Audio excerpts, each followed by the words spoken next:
صلی علی رسولہ الکریم اما بعد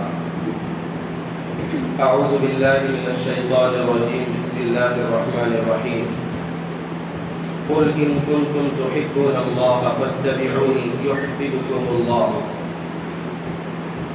وقال النبی صلی اللہ علیہ وسلم من احیا سنتی فقد احبنی ومن احبنی کان معی فی الجنہ او کما قال علیہ الصلوۃ والسلام۔ عزیز طلبہ اور عزیز ساتھیوں، دنیا میں ہر آدمی یہ چاہتا ہے کہ وہ کامیاب ہو جائے، اور کامیابی کے لیے دو شرطیں ہیں۔ پہلی شرط کہ جس چیز میں کامیاب ہونا چاہتا ہے اس چیز کی قابلیت ہو۔ دوسری شرط قبولیت بھی ہو۔ قابلیت الگ چیز ہے اور قبولیت الگ چیز ہے۔ قابلیت کہتے ہیں کہ آدمی کے اندر اتنی صلاحیت اور اتنا ٹیلنٹ اور ایسے سکلز پیدا ہو جائیں کہ جس کے ذریعے سے وہ اس کام کو انجام دے سکے۔ اور قبولیت کہتے ہیں کہ جو کام انجام دیا ہے اس کام کو خالق اور مخلوق پسند کرے۔ دینی اعمال ہے تو اللہ کی پسندیدگی کا اعتبار ہے، اور دنیاوی امور ہیں تو بندوں کی پسندیدگی کا اعتبار ہے۔ دو چیزیں الگ الگ ہیں، قابلیت ہے، دوسرا قبولیت ہے۔ یہ دونوں چیزیں شرط ہیں کامیابی کے لیے۔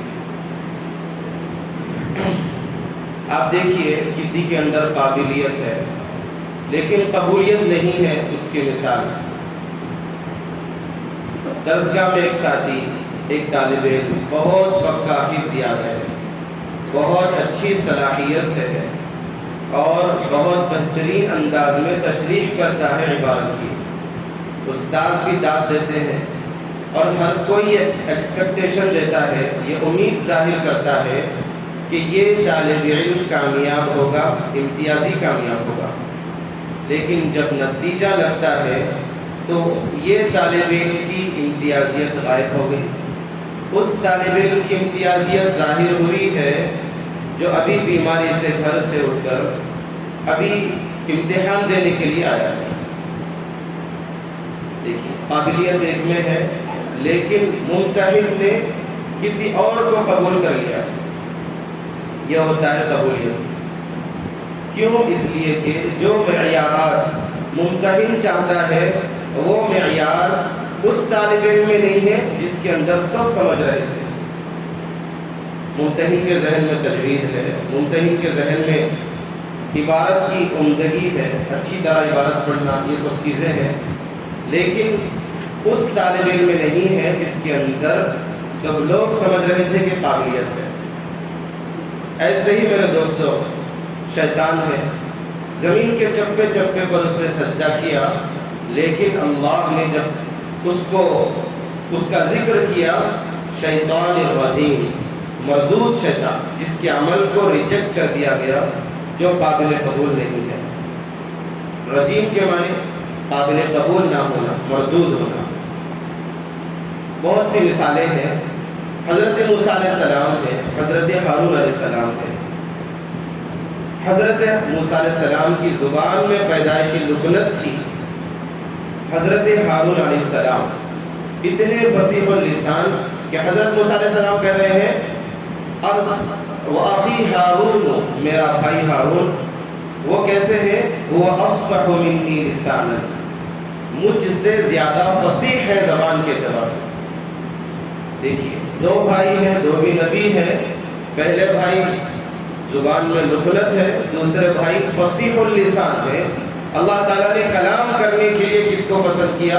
وَكَلَّمَ اللَّهُ مُوسَىٰ تَكْلِيمًا، اللہ نے کلام کیا تو حضرت موسیٰ علیہ السلام سے کیا۔ قابلیت ہارون علیہ السلام میں ہے زبان کی، لیکن اللہ نے کلام جب کیا تو حضرت موسیٰ علیہ السلام سے کیا۔ اس طریقے سے میرے دوستو بزرگوں، ہم جو علم حاصل کر رہے ہیں، اب سمجھیے سارا ہمارا کورس اگر ہم اس میں کتابوں کو ازبر یاد کر لیتے ہیں اچھی طرح حفظ کر لیتے ہیں، بغیر غلطی بغیر اٹکی کے قرآن بیٹھک میں سنا دیتے ہیں، تو یہ ہماری قابلیت ہے۔ قابلیت ہے، قبولیت الگ چیز ہے جو اللہ کی طرف سے نازل ہوتی ہے۔ تو میرے دوستو، قبولیت میں دیکھنا پڑتا ہے کہ جو قبول کرنے والا ہے اس کے پاس معیار کیا ہے، کس معیار کو بنیاد بنا کر وہ قبول کرتا ہے۔ ہم جو علم حاصل کر رہے ہیں وہ اللہ والا علم ہے، وحی والا علم ہے، تو اگر ہم اس علم کو غیروں کے راستے سے، غیروں کے طریقے سے حاصل کرتے ہیں تو یہ علم ہمیں فائدہ نہیں دیتا ہے۔ اگر کسی کو فائدہ دیتا ہے تو دنیا میں فائدہ دیتا ہے، آخرت میں فائدہ نہیں دیتا۔ اللہ اس کے علم کو قبول نہیں کرتے، اس کی ذات کی حد تک بھی نہیں کرتے، اور اس کے ذریعے سے دین کی اشاعت کا کام بھی نہیں لیتے۔ علم حاصل کرنا، حصول علم، یہ کیا ہے؟ قابلیت ہے۔ اس میں قبولیت کی شان پیدا ہو جائے، اس کے لیے طریقہ حضور نبی کریم صلی اللہ علیہ وسلم کا ہو۔ آسان فارمولہ اللہ نے بتلا دیا، قل ان کنتم تحبون اللہ، اگر تم اللہ سے محبت کرتے ہو تو کیا کرو؟ فاتبعونی، رسول کی اتباع کرو، رسول کی سنتوں کی اتباع کرو۔ یحببکم اللہ، تو اللہ خود تم سے محبت کرے گا۔ ہماری زندگی میں سنت ہونا چاہیے، ہمارے اٹھنے کا طریقہ، بیٹھنے کا طریقہ، جاگنے کا طریقہ، سونے کا طریقہ، چلنے کا طریقہ، لباس کا طریقہ، مسجد میں آنے جانے، گھر میں آنے جانے، بیت الخلاء میں آنے جانے، ہر قسم کی سنت ہمیں جاننا بھی چاہیے، عمل بھی کرنا چاہیے۔ حضرت مولانا یحییٰ صاحب کاندھولوی رحمۃ اللہ علیہ بہت بڑے عالم دین تھے۔ انہوں نے کہا کہ سنت طریقے پر بیت الخلاء میں جانا یہ رات بھر نفلیں پڑھنے سے بھی افضل ہے۔ رات بھر نفلیں ایک بندہ پڑھ رہا ہے سنت طریقے کو چھوڑ کر، اور ایک بندہ بیت الخلاء میں داخل ہو رہا ہے سنت طریقے پر۔ فرمایا کہ یہ بیت الخلاء میں داخل ہونے والے کا ثواب زیادہ ہے، کیونکہ اس کا عمل اگرچہ کہ گھٹیا ہے لیکن سنت سے مزین ہے۔ اسی لیے فرمایا علم کی دو قسمیں ہیں، العلم علمان، علم باللسان وعلم بالقلب۔ ہم جتنے لوگ علم حاصل کر رہے ہیں دو گروہ ہو جائیں گے، ایک وہ گروہ ہے جس کا علم زبان کی حد تک رہ جائے گا، اور وہ گروہ ہے جس کا علم دل میں راسخ ہو جائے گا۔ فرمایا کہ وہ علم جو دل میں بیٹھتا ہے یہ ہے علم نافع، اور وہ علم جو زبان کی حد تک رہتا ہے وہ ہے وَفَذَلِكَ حُجَّةُ اللَّهِ عَلَى ابْنِ آدَمَ۔ رسول اللہ صلی اللہ علیہ وسلم نے فرمایا کہ جو علم خالی زبان کی حد تک رہتا ہے وہ علم جو ہے وہ علم قیامت کے دن انسان کے خلاف گواہی دے گا اللہ کے پاس۔ علماء نے فرمایا جو علم دلوں میں بیٹھتا ہے وہ علم وہ ہے جو سنت طریقے پر اختیار کیا جائے۔ جو حصول علم سنت طریقے پر ہوگا وہ قلب میں اترے گا، اور جو حصول علم سنت طریقے سے ہٹ کر ہوگا وہ صرف زبان کی حد تک محدود ہوگا۔ علماء نے فرمایا، حضرت مولانا یوسف صاحب کاندھولوی رحمۃ اللہ علیہ فرماتے ہیں کہ اگر پڑھنا سنت طریقے پر نہیں ہوگا تو کرنا کبھی سنت طریقے پر نہیں ہوگا۔ مطلب یہ ہے کہ طالب علم کی زندگی سنت طریقوں سے ہٹ کر نکل گئی تو اب زندگی بھر فراغت کے بعد سنت طریقے پر آدمی نہیں جم سکتا ہے۔ دو علوم ہیں دنیا میں، دینی علوم ہے اور عصری علوم ہے، دونوں میں فرق کیا ہے؟ نوٹ کرنے کی بات ہے۔ عصری علوم میں بات عقل کی ہوتی ہے، عصری علوم جو ہے ان میں بات عقل کی ہوتی ہے اور طریقہ اغیار کا ہوتا ہے، غیروں کا ہوتا ہے۔ عصری علوم میں بات عقل کی ہوتی ہے اور طریقہ اغیار کا ہوتا ہے۔ دینی علوم میں بات نقل کی ہوتی ہے، نقل کہتے ہیں قرآن و حدیث، جو ہم تک منقول ہو کر آئے۔ دینی علوم میں بات نقل کی ہوتی ہے اور طریقہ اخیار کا ہوتا ہے، اغیار کا نہیں ہوتا، اخیار کا۔ اخیار کہتے ہیں نیک لوگوں کو، طریقہ سنت والا ہوتا ہے۔ تو میرے دوستوں اور بزرگوں، قابلیت سے زیادہ قبولیت کا اعتبار ہے۔ ہم دن رات جو کتابیں اور جن کتابوں پر محنت کر رہے ہیں، اس سے ہماری قابلیت بنے گی، لیکن قبولیت اور چیز ہے۔ ہمیں کیا کرنا چاہیے کہ ہمارا پڑھا ہوا قبول ہو جائے، ہماری قابلیت پر قبولیت کی مہر لگ جائے۔ وہ کون سی ادائیں، کون سے اعمال اور کون سا رنگ ہے جس سے ہمارے تمام اعمال میں قبولیت کی شان پیدا ہو جائے اور ہمارے تمام اعمال کو اللہ قبول فرمائے۔ وہی آیت جو میں نے پڑھی، ان کنتم تحبون اللہ فاتبعونی، رسول کی اتباع، رسول اللہ صلی اللہ علیہ وسلم کی اتباع۔ حسن بصری رحمۃ اللہ علیہ فرماتے ہیں کہ اس آیت کی تفسیر میں یہ فرماتے ہیں حسن بصری رحمۃ اللہ علیہ، اللہ کی محبت کی علامت اتباع سنت ہوتی ہے۔ صرف دعوے سے کوئی اللہ کا محبوب نہیں بن سکتا، اس کی زندگی میں اتباع سنت ہو۔ نبی پاک صلی اللہ علیہ وسلم نے فرمایا، من احیا سنتی فقد احبنی، جس نے میری سنت کو زندہ کیا اپنی زندگی میں، اس نے مجھ سے محبت کیا۔ ومن احبنی، اور جس نے مجھ سے محبت کیا، کان معی فی الجنہ، وہ شخص میرے ساتھ جنت میں ہوگا۔ ایک حدیث میں ہے، من احیا سنتی عند فساد امتی فلہ اجر شہید، اور ایک حدیث میں ہے، المتمسک بسنتی عند فساد امتی لہ اجر شہید، کہ امت میں بگاڑ کے وقت یا ماحول میں بگاڑ کے وقت جو سنت کو زندہ کرے گا یا سنت پر مضبوط قائم رہے گا، اس کے لیے 100 شہیدوں کا ثواب ملے گا۔ سرحا فرماتے ہیں کہ محبت کی اولین علامت محبوب کی اتباع ہے، کہ کس سے محبت ہے، فلاں شخص سے محبت ہے تو اس کی محبت کا تقاضا ہے کہ ہماری زندگی میں اس کی اتباع ہو۔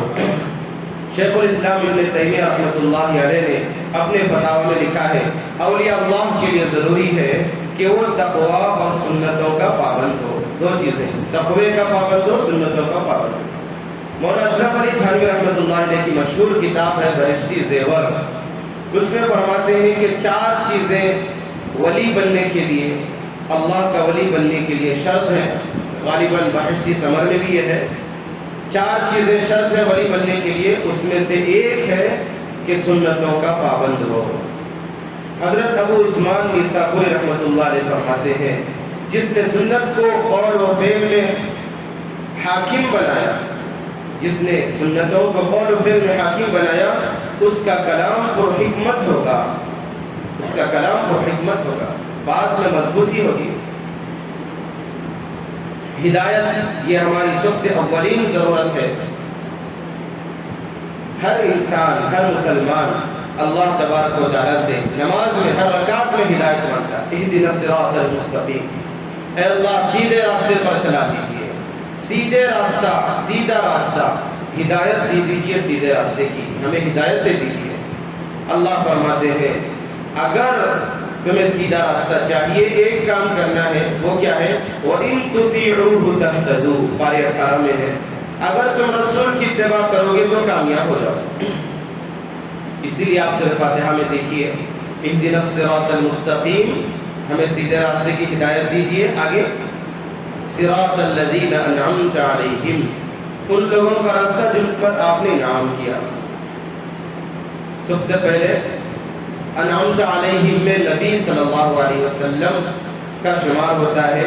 ہم مانگ رہے ہیں کہ اے اللہ نبی کے راستے پر چلا دیجیے، ہدایت کے راستے پر چلا دیجیے۔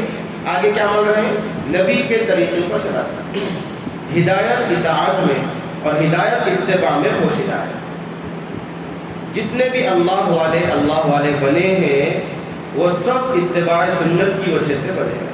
جتنے بھی قطب، جتنے بھی ابدال، جتنے بھی غوث، جتنے بھی صحابی بنے ہیں، یہ سب اتباع سنت کی وجہ سے بنے ہیں۔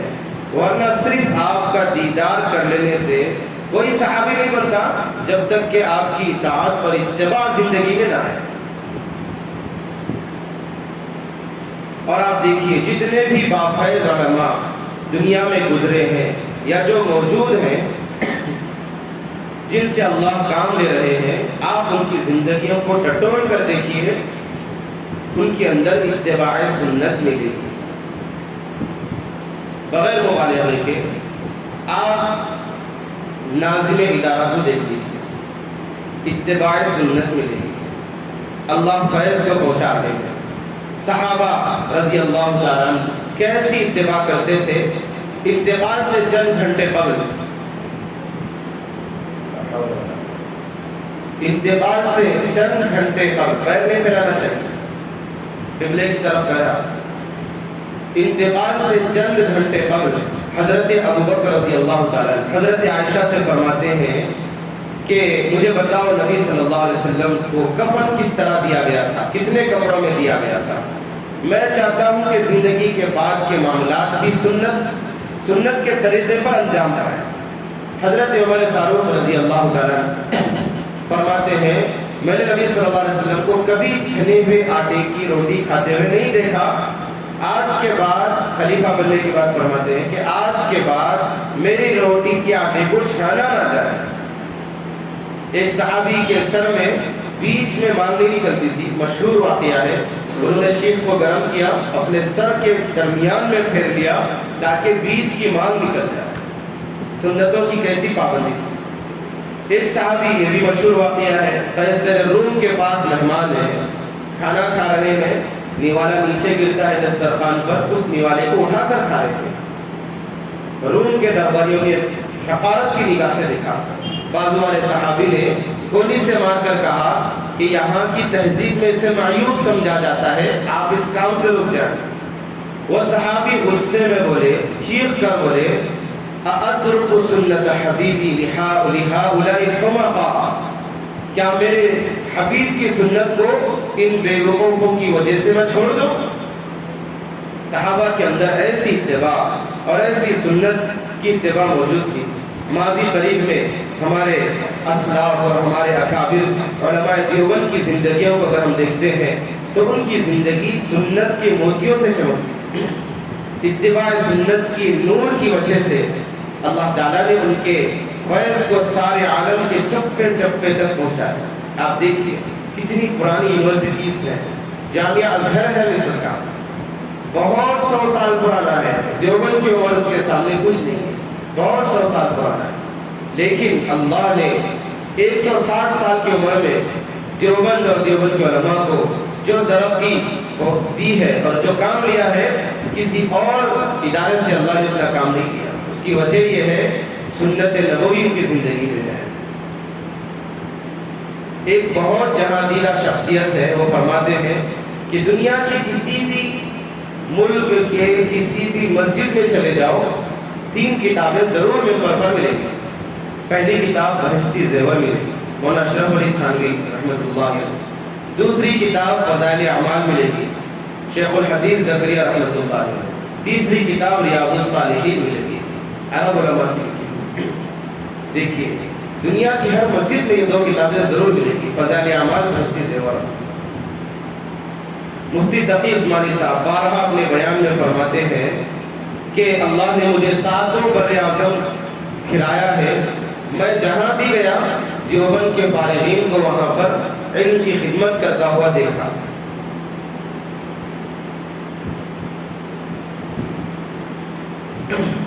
حضرت مولانا رشید احمد گنگوہی رحمۃ اللہ علیہ، ان کے بارے میں آتا ہے کہ جب مسجد سے نکلتے مسجد کے چوکھٹ پر ان کے جوتے رکھے ہوئے رہتے تھے۔ آپ جانتے ہیں کہ مسجد سے باہر نکلنے کی سنت ہے اپنا بایاں پیر، لیفٹ پیر باہر رکھیں پہلے، پھر سیدھا پیر رکھیں، اور جوتا پہننے کی سنت ہے پہلے سیدھا پیر پہلے بایاں جوتا پہنے، اس کے بعد پہلے دایاں جوتا پہنے پھر بایاں جوتا پہنے۔ چوکھٹ پر مسجد کے جوتا رکھا ہوا ہوتا تھا۔ حضرت مولانا رشید احمد گنگوہی رحمۃ اللہ علیہ جب باہر قدم رکھتے مسجد کے باہر، اب ممکن نہیں ہے 2 سنتوں کو جمع کرنا، اگر جوتے کی سنت پر عمل کریں گے تو مسجد سے نکلنے کی وقت کی سنت سے محروم ہو جائیں گے، مسجد سے نکلنے کے وقت کی سنت ادا کریں گے تو جوتا پہننے کی سنت سے محروم ہو جائیں گے۔ لوگوں نے دیکھا، اکثر دیکھا کہ مولانا پہلے مسجد کے باہر بایاں پیر جوتے پر رکھ دیتے، پہنتے نہیں تھے، پھر دایاں پیر مسجد کے باہر نکالتے اور جوتے میں پہنتے، پھر بایاں پیر جوتے میں ڈالتے، اس طریقے سے سنتوں کا اہتمام کرتے تھے۔ حضرت مولانا شیخ الہند رحمۃ اللہ علیہ کے بارے میں آتا ہے، معمول تھا وتر کی نماز کے بعد 2 رکعت بیٹھ کر نماز پڑھتے تھے۔ شاگردوں نے کہا آپ کو قیام پر قدرت ہے، جب کوئی آدمی ٹھہر سکتا ہے تو بیٹھ کر نماز پڑھنے پر آدھا ثواب ملے گا۔